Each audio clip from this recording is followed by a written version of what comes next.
Lee Sherman and the Toxic Louisiana Bayou by Arlie Hochschild. Arlie Hochschild is a widely respected sociologist, someone who studies how our society is structured and how it works. In this article, Dr. Hochschild presents the story of Lee Sherman, the Louisiana man affected by pollution. Skill focus. In this lesson, you'll practice identifying an author's central idea and how they support it. This means paying attention to the evidence the author includes, as well as the details they provide to clarify the central idea. As you read, take note of the details that convey the author's big idea about the effects of pollution on Lee Sherman and his community. There he is, seated on the wooden front porch overlooking a trim yard in suburban DeRidder, Louisiana, watching for my car. He rises from his chair, waving with one arm and steadying himself on his walker with the other. A large-chested, 6'3" man with a gray crew cut and blue eyes, Lee Sherman, age 82, gives me a welcoming smile. A player for the Dallas Texans football team, later renamed the Kansas City Chiefs, for 2 years, an honoree in Who's Who of American motorsports, a NASCAR racer who drove at 200 miles an hour in a neck brace and fire suit, and the proud purchaser of a water ski once owned by TV's Wonder Woman. He shakes my hand, apologizing. I'm sorry to be on this thing, he points to his walker, and not take you through the house properly. He doesn't feel like his old self, he says, but he accepts the feeble legs good-naturedly. Given his dangerous work at the petrochemical company, Pittsburgh Plate Glass, PPG, he is happy to be alive. All my coworkers from back then are dead. Most died young, he tells me. As a young man, Sherman trained as a coppersmith in the U.S. naval shipyards outside Seattle, where his dad worked as an electrician. When traveling south for work in 1965, he was hired by PPG as a maintenance pipe fitter and soon earned a reputation as mechanical genius. He was fearless and careful, a good fit for his hazardous job, fitting and repairing pipes carrying lethal chemicals such as ethylene dichloride, mercury, lead, chromium, polycyclic aromatic hydrocarbons, and dioxins. At one point, Sherman narrowly escaped death, he tells me, taking a careful long sip of his coffee. One day while he was working, cold chlorine was accidentally exposed to extreme heat, which instantly transformed the liquid to gas. 16 workers were in the plant at the time. Noting that the company was short of protective gear, Sherman's boss instructed him to leave. 30 minutes after I left, he says, the plant blew up. 5 of the 15 men I left behind were killed. The next afternoon, Sherman's boss asked him to help search for the bodies of the dead workers. 2 were found, 3 were not. Acid had so decomposed the body of one of the 3 victims that his remains came out in pieces in the sewer that drained into a nearby bayou. If someone hadn't found him, Sherman says, turning his head to look out the dining room window, that body would have ended up floating into the Bayou d'Indy. In the 1960s, safety was a minimum at PPG. During safety meetings, Sherman tells me, the supervisor just gave us paperwork to fill out.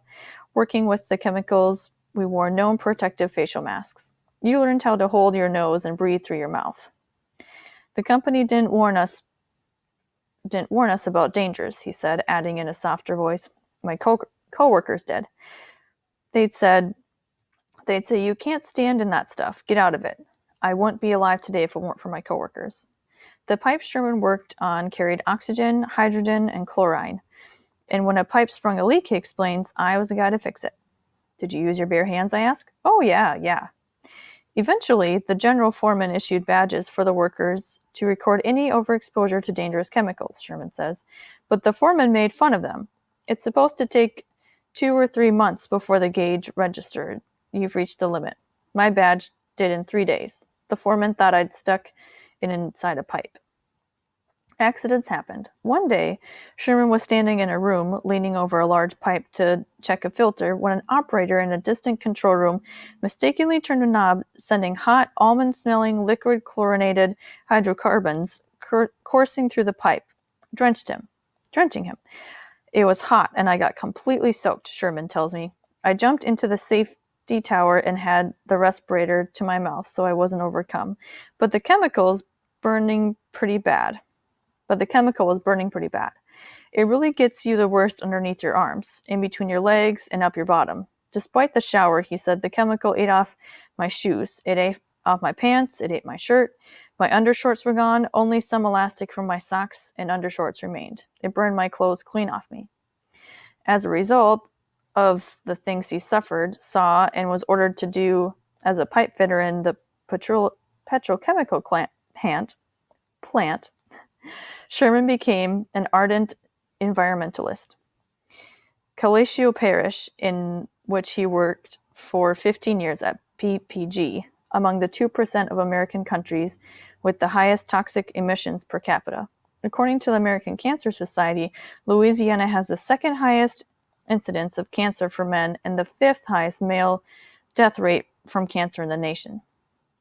Lee Sherman's work at PPG was a source of his personal pride, but he clearly did not feel particularly loyal to the company.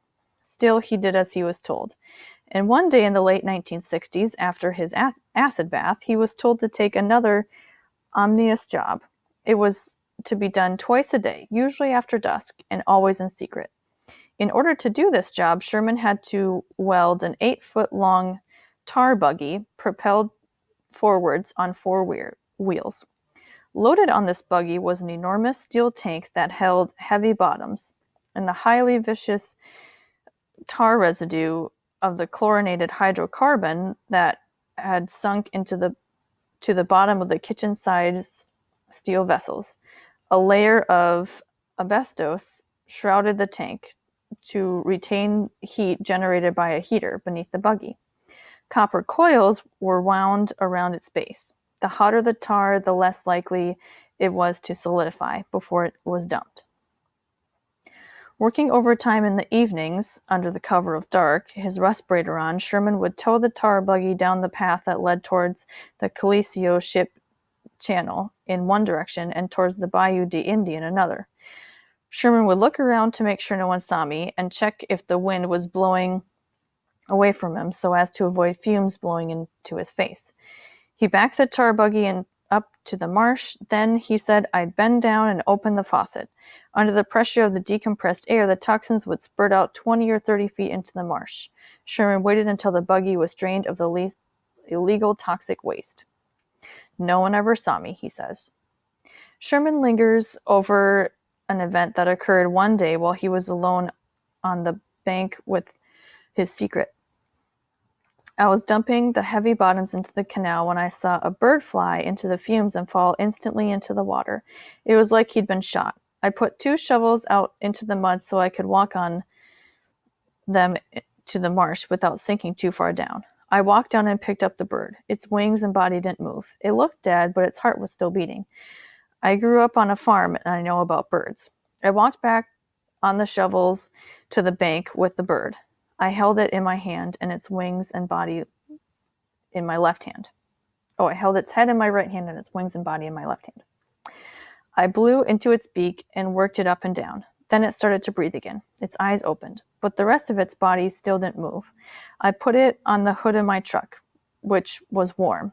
Then I left the bird to go check on my buggy. But when I got back, the bird was gone. It had flown away. So that was one thing good.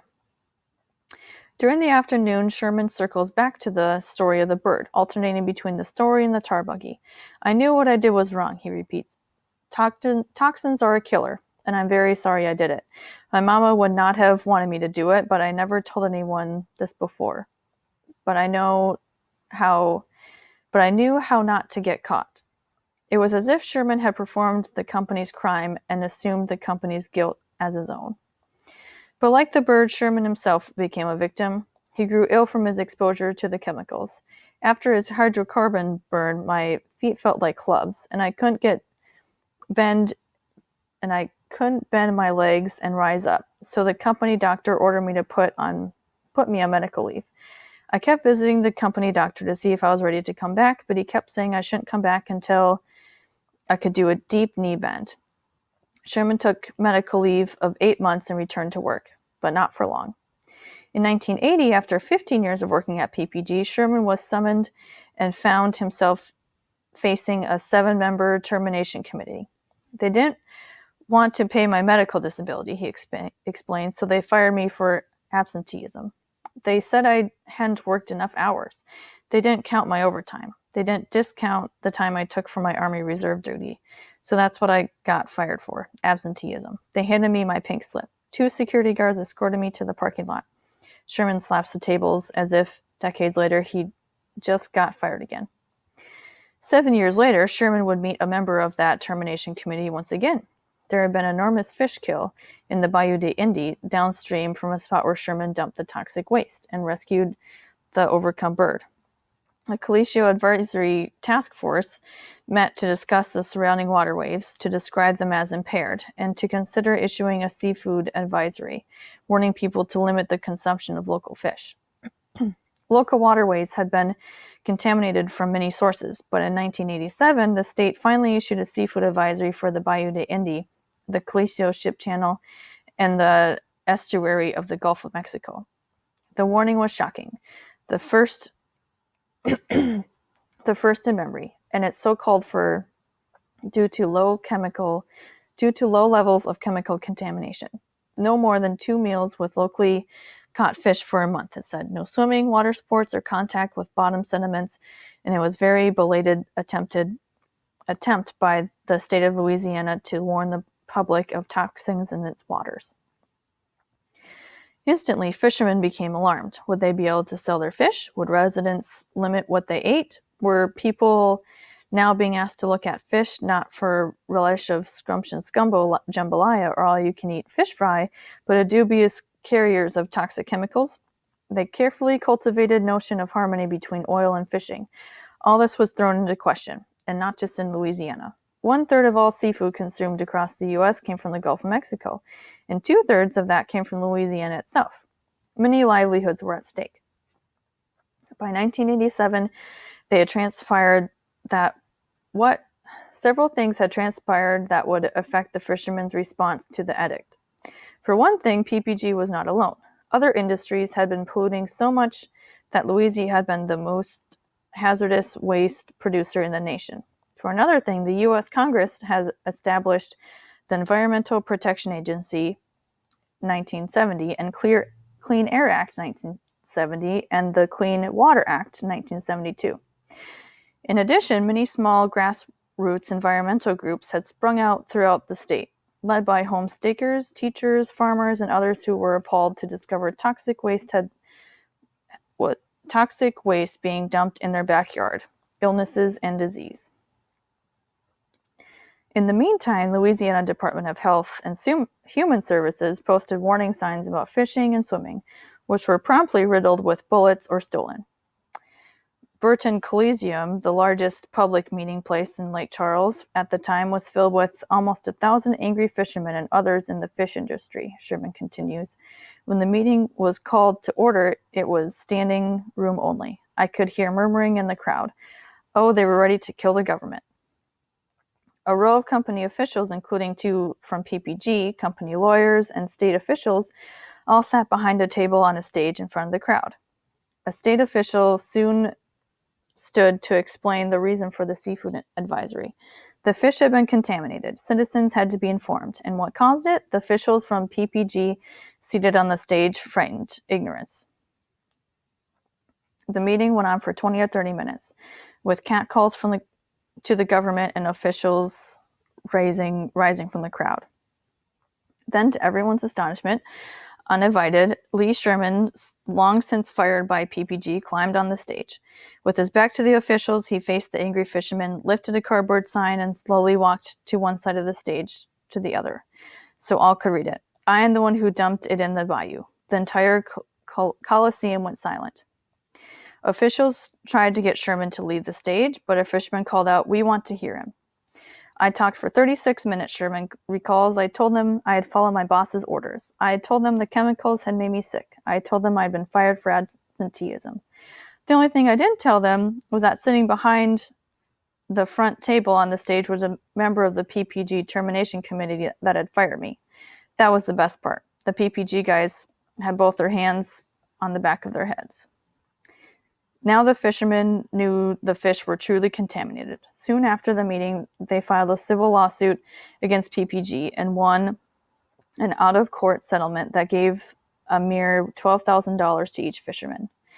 Sherman had worked hard, unpleasant, and dangerous jobs. He had loyally followed company orders to contaminate an estuary.